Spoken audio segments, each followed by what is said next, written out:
E mandar, insisto, esa mensaxe de que non só os responsables municipais, que eso, por suposto, se non sería imposible, senón tamén o conxunto dos veciños, pois están comprometidos con ter un concello fermoso, un concello sostible e un concello concienciado con todo o que supón esa mentalidade verde de Galicia fermosa, de Galicia bonita e, ao final, de Galicia calidade, que é algo que do que imos intentar falar cada vez máis, porque creo que o resumo perfecto do que entre todos nos interesa facer e, sobre todo, proxectar hacia o exterior. E non só é paisaxe, non só é gastronomía, son moitísimas cousas. É o conxunto de facer as cousas ben e un eslogan que mandamos o resto do mundo con independencia de quen goberna en cada concello. Eu creo que isto ten que ser unha tarefa colectiva. Imos seguir por este camiño. No ano 2026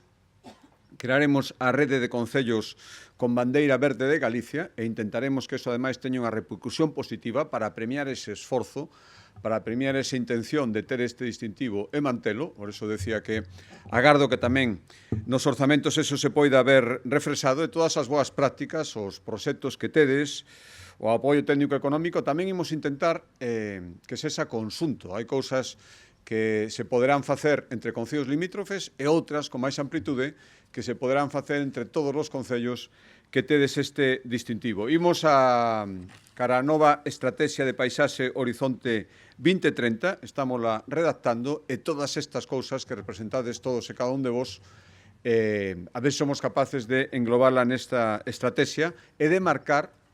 as políticas públicas en materia de sostenibilidade nos vindeiros anos e que a conservación da paisaxe, que tanto como decir a conservación de Galicia de cada un dos seus concellos, estea en todas as políticas transversais, dende logo hasta a Xunta de Galicia e dende logo tamén as que os concellos fagades en colaboración coa Xunta de Galicia.